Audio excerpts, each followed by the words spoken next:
قرآن کریم گر تمی خواہی مسلمان زیستن نیست ممکن جز بقرآن زیستن. اقبال کہہ رہے ہیں نا کہ اے مسلمان، اگر تو مسلمان کی حیثیت سے زندہ رہنا چاہتا ہے تیرے لیے ممکن ہی نہیں کہ تو قرآن کو چھوڑ کر زندہ رہ لے. میں کرکٹر بننا چاہتا ہوں، اس کے بغیر میں زندہ رہ سکتا ہوں. میں کوئی اور کام کرنا چاہتا ہوں، کوئی اور پروفیشن، بزنس مینجمنٹ کی بات آپ نے کی، میں کرنا چاہتا ہوں، اس کے بغیر میں کوئی اور کام کر لوں گا.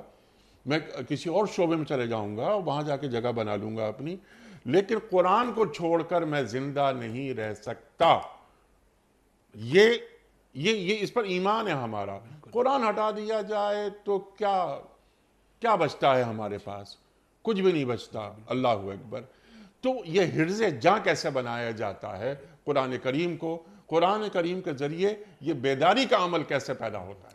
قرآن کریم کے بارے میں ایک روایت نبی کریم صلی اللہ علیہ وسلم نے ارشاد فرمائی، ان اللہ یرفع بہذا الکتاب اقواما ویضع بہ آخرین، کہ اللہ تعالیٰ اس کتاب کے ذریعے کچھ قوموں کو سر بلندی نصیب فرمائے گا اور کچھ لوگوں کے سر نیچے کرے گا، یعنی تارک ہو کر. اور وہ جو قرآن کریم کی آیت انیق صاحب، ہم سب کے لیے ایک، جسے ہم کہتے ہیں کہ عبرت کی آیت قرآن کریم. اللہ سبحانہ وتعالیٰ نے سورۃ الفرقان میں فرمائے یا وقال الرسول یا ربی ان قومی اتخذوا هذا القرآن مہجورا، کہ نبی اللہ تعالیٰ سے عرض کریں گے، اللہ کے نبی صلی اللہ علیہ وسلم، کہ میرے پروردگار میری قوم نے اس قرآن کو چھوڑ دیا تھا. اور اللہ کے رسول کیا فرما رہے ہیں صلی اللہ علیہ وآلہ وسلم؟ اللہ اکبر.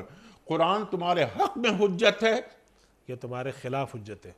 تو یہ جو آپ بات فرما رہے ہیں، اس سے مراد یہاں پر یہی ہے کہ اللہ تعالیٰ نے جو نصیحت بھیجی، ذکر، اس سے تعلق کو جوڑا جائے، اس سے تعلق کو اس معنی میں جوڑا جائے کہ ہم سمجھنے کی کوشش کریں.